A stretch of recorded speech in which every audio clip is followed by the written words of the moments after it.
100 बेटों के लिए दो बड़े सांपों ने एक मूर्ति की पूजा शुरू की। थोड़े ही समय बाद दोनों सांप इंसानी रूप में बदल गए। वो कोई साधारण सांप नहीं थे, वो सर्पों के राजा और रानी थे। आज उनकी शादी थी, पर तभी आसमान से एक बाज उड़ता हुआ आया। रानी डर से हिल भी नहीं पाई ताकि अपने प्यारे राजा को बचा सके। सर्प राजा ने रानी को दुश्मनों से बचाने की कोशिश की। उसे लगा कि देवताओं के आशीर्वाद से वो जीत जाएगा, पर उसे पता नहीं था कि वहाँ 3 दुश्मन थे। उनका असली मकसद रानी के माथे पर लगा मणि था। अंत में सर्प राजा हार गया और एक चुड़ैल की तलवार से घायल हो गया।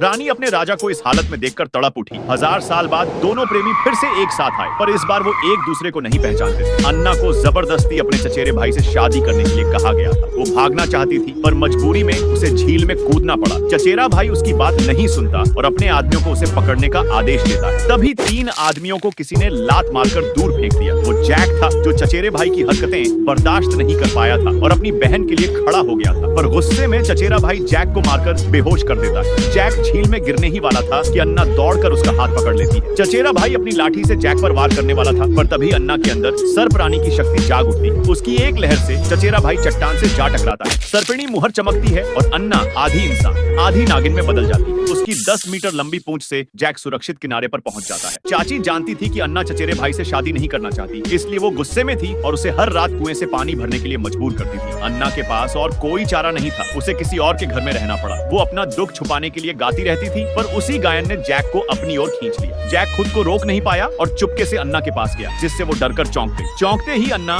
100 मीटर गहरे कुएं में गिर पड़ी। जैक उसे बचाने दौड़ा, पर वो खुद फिसल गया, एक पत्थर से टकराया और बेहोश हो गया। कुएं के अंदर अन्ना जान बचाने के लिए संघर्ष कर रही थी। वो डूबने ही वाली थी। तभी अचानक आसमान से एक मोटी हेम्प रोप जैसी चीज नीचे आई। असल में वो 2 बड़े सांप थे जो एक दूसरे से लिपटे हुए थे और उन्होंने अन्ना को डूबने से बचा लिया। लेकिन जैसे ही अन्ना ने सांस ली, उसे फिर से चोट लगी। उस चुड़ैल का चेहरा अब भी किसी जवान लड़की जैसा सुंदर था और उसका शरीर भी पतला था, पर हमेशा जवान रहने के लिए उसे रानी के माथे पर लगे मणि की जरूरत थी। इसीलिए चुड़ैल ने रानी के पुनर्जन्म को खोजा, यानी अन्ना को। चुड़ैल ने चुपके से अन्ना पर चाकू से वार किया और सोचा कि वो कामयाब हो गई है, पर जैसे ही घूंघट उठा, उसे एहसास हुआ कि यह किस्मत का खेल था। चुड़ैल गुस्से और बदले की आग में चिल्लाई। उसने अपने आदमियों को हुक्म दिया कि सर्प राजा के पुनर्जन्म को ढूंढो ताकि वो अपनी रिवेंज ले सके। चुड़ैल के एक आदमी ने गुस्से में पास के पेड़ के तने पर घूंसा मारा, जिससे वो पेड़ जैक पर गिरने ही वाला था। तभी अचानक एक विशाल सांप प्रकट हुआ।